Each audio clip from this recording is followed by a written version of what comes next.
3 decent, chapters of an HBO series just in up to the age 20 alone.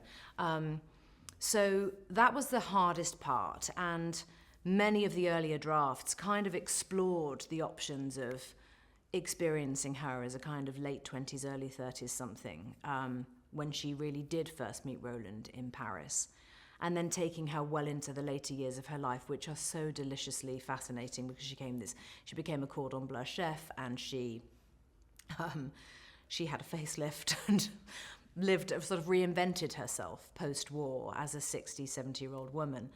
But we decided that in order to get rid completely of all the sort of preconceived ideas about Lee Miller as the model, the muse of Man Ray, the subject of many male artists' gaze, we wanted to get rid of all of that and tell the absolute truth of her and the real truth about Lee and who she became when she came into her own self, her true woman power, was really when she worked for Vogue as a war correspondent and went and photographed on the front line during World War II.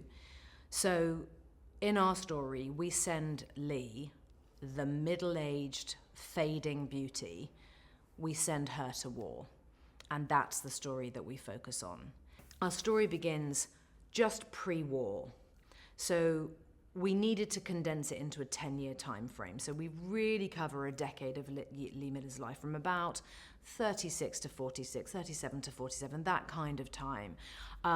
Just so we were really able to capture the sense of liberation and freedom that Lee felt and shared with all of her wonderful, creative, surrealist, madcap friends.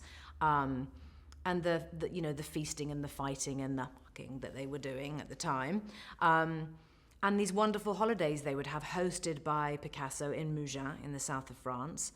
And we get to meet all of the characters of our story. So Solange Dienne and her husband Jean Dienne, Solange played by Marion Cotillard, and Roland Penrose played by Alexander Skarsgård, Paul Eluard, Noosh played by Noémie Merlan, and these wonderful, wonderful actors who came in. We have a Picasso and we have a Man Ray. I mean, it's beautiful.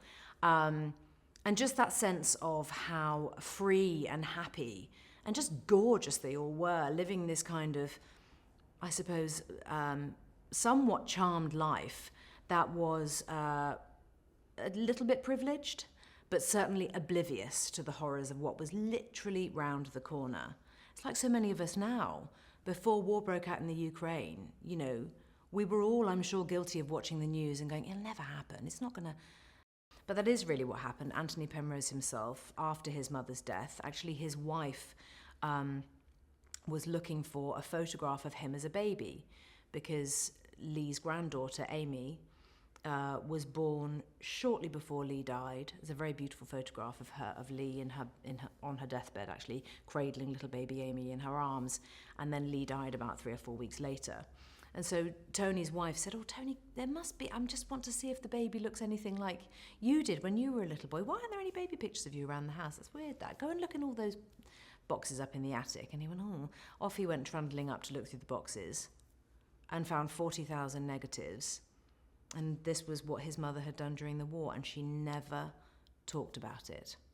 Like so many of those soldiers and photographers and writers who had been there and seen the horrors, they just shut it away and didn't talk about it, ever.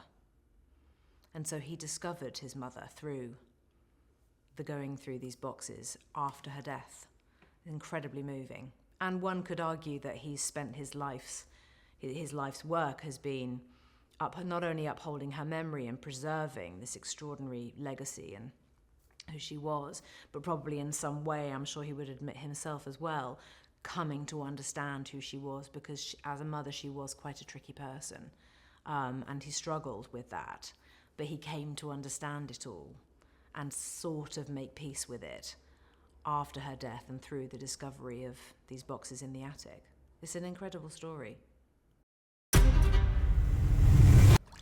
Go.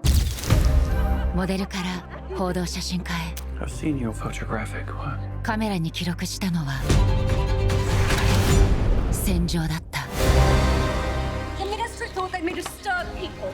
People need to move on. This little girl in a death camp. How does she move on? なぜ第二次世界大戦の最前線で撮り続けたのか。